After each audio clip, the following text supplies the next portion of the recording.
Hi, I'm Karen Russell, and this is Kristen Carmela. We're here at Yoga Noho Center in North Hollywood, and we're going to go over the posture, asana, Paschimottanasana, which is forward fold, so seated forward fold. So once you have your Dandasana, or staff pose, and you're rooted and you're going through the platforms and checking in, this is a nice way to revisit your Dandasana, your staff pose, right? Check your feet, right? Make sure they're parallel, second toe in line with the ankle and the knee. Try that little trick so that the feet don't turn in or turn out, of pushing the mound of the big toe forward as the baby toes go back. Pressing down, the legs are strong, pressing down into the earth. She's going to inhale, reach her arms up over her head. And as she exhales, she's going to hinge forward from the hips. Now notice I say hinge forward from the hips. And then the hands, she'll go as far as she can. So she's going to bring the hands to her feet and start to work the back a little more flat. Yep. So you can take a few breaths. Inhale and kind of reach up, draw the shoulder blades back. Exhale, forward fold. So do that a few times, Christian, so they see how that you hinge from the hips. So even when we're standing, you always want to take that extra breath and reach up and out, right? Now, once she gets to that place, she can relax the head and neck and breathe normally. The focus is soft, right? It's nice, soft focus. There are some schools of yoga that those focus might be at the belly button. Please remember that there's many lineages of yoga, so that final drishti point might be a little different. She can also keep inhaling, reaching out of the hips a little bit more and forward folding, getting even a little longer. So in yin classes, seated forward folds are done a lot. And after a while, you'll notice that you'll really release the low back and the back of the legs. Now, of course, if you have low back issues, you always want to check with a doctor before you do any deep forward folds, right? Now, what if you have knee issues? One of the back of the legs are really, really tight, right?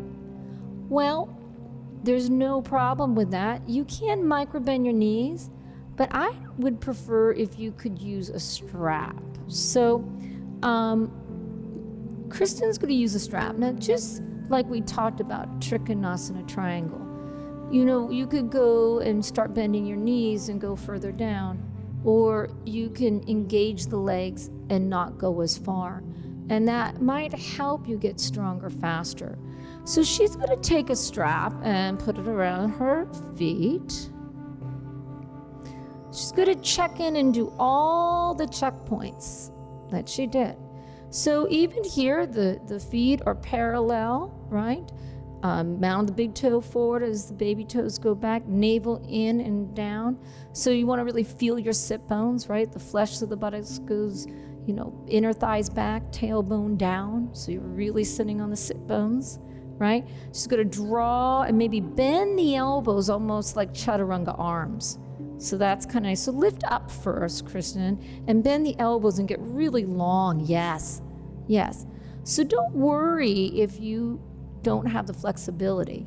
You take a nice deep breath here, exhale, and as you forward fold, keep the elbows to the side like chaturanga. And this might be good for you right there, right? You might not go any further while keeping the back of the legs straight, which I think is really important. Now, it's important that you activate the feet, because if your hamstrings are tight and your knees are tight, you don't want to press on the back of your knees to the mat without having your feet activated, because then that could hurt your knees, right? So you do have an option of bending the knees, right? Or you cannot go as far, use the strap and activate the knees to make them a little stronger. So you can stay here and just relax the head and neck if you want. Your drishti is soft, right? The gaze is soft. You're still doing your ujjayi breathing in all of the postures. And here it's more of relaxed through the pelvic area. And just like any other posture we talk about, as you go in, come out of it with the same intention, the same integrity. So as she inhales, I want her to reach forward, shoulder blades back, reach out through the hips to come up.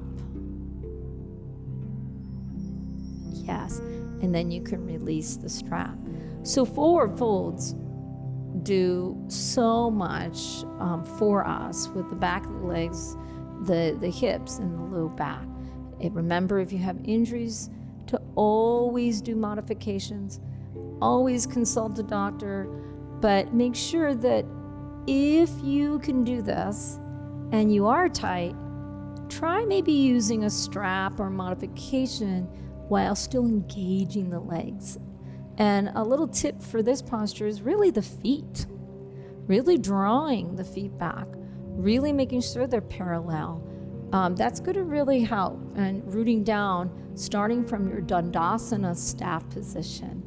So this forward fold, when you go all the way over, it's called Paschimottanasana, and it's a deep forward fold. Paschimottanasana, deep forward fold.